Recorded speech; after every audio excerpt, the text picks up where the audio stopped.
जेव्हा D N एचं conversion हे एम आर एन एमध्ये होतं त्याला आपण ट्रान्स्क्रिप्शन म्हणतो.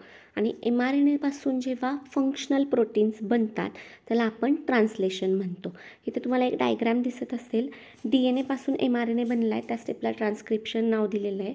आणि एम आर एन एपासून प्रोटीन बनले त्याला आपण ट्रान्सलेशन म्हणतो. आता डी एन ए जो आहे तो double stranded D N A जो आहे तो single stranded M R N एमध्ये कन्वर्ट झाला आहे. आणि त्याच्यावरती जे न्यूक्लियोटाईड सिक्वेन्स आहेत त्या न्यूक्लियोटाईड सिक्वेन्सपासून प्रोटीन बनणार आहे.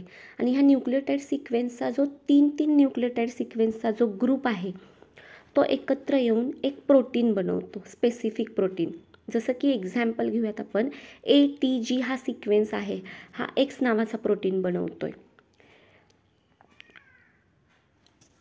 AUG हा वाय नावाचा प्रोटीन बनवतो. आता आपण DNA आणि RNA मध्ये मेन डिफरन्स बघितला होता की थायमिन जो न्यूक्लियोटाईड आहे हा RNA मध्ये प्रेझेंट नसतो, त्याच्याऐवजी रिप्लेस होऊन युरासिल हा न्यूक्लियोटाईड तिथं प्रेझेंट असतो.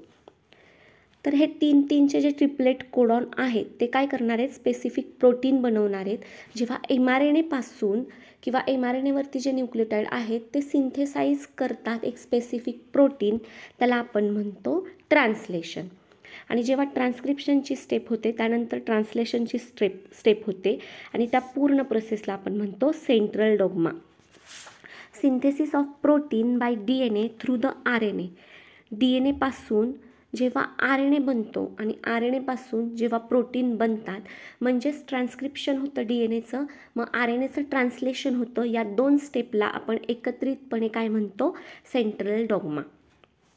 आजच्या व्हिडिओमध्ये आपण दोन कन्सेप्ट बघितल्या.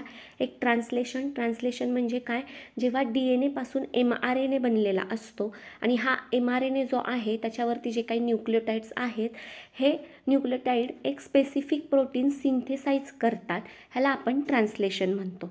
आणि जेव्हा DNAचं ट्रान्स्क्रिप्शन होतं त्यानंतर RNAचं ट्रान्सलेशन होतं, या दोन स्टेप्सला आपण एकत्रितपणे सेंट्रल डॉग्मा म्हणतो.